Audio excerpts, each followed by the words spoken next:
The member for Barker. Thank you, Mr Speaker. Mr Speaker, my question is to the Treasurer. Will the Treasurer outline to the House the importance of the strong economic relationship that exists between Australia and Indonesia? And will the Treasurer outline how this relationship will continue to strengthen and grow to the mutual benefit of our two nations? The Treasurer has the call.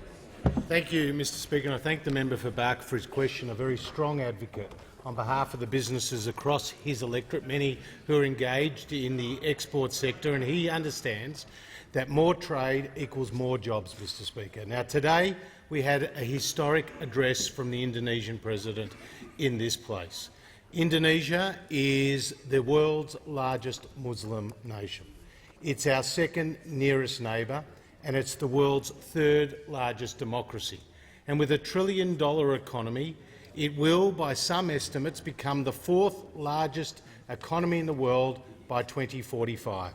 Now, Mr Speaker, our relationship, Australia and Indonesia's, has gone from strength to strength over the years. I want to pay credit to John Howard and his government, with Foreign Minister Alexander Downer and Treasurer Peter Costello, because that government was there for Indonesia at their most difficult times, in 97, 98 with the Asian financial crisis, with 2004 with the tsunami. Mr Speaker, Australia was there for Indonesia, and Indonesia has been there for us. In 2009 with our Victorian bushfires, and more recently with the provision of more than 40 personnel to help deal with these bushfires. Indonesia has been there for us, Mr Speaker. Now, today our two-way trading relationship is around $18 billion, Mr Speaker, and it's broad. It's across resources, it's across agriculture, it's across services, financial services, health, education, and it will continue to grow with this comprehensive economic partnership, which will see 99% of our exports into Indonesia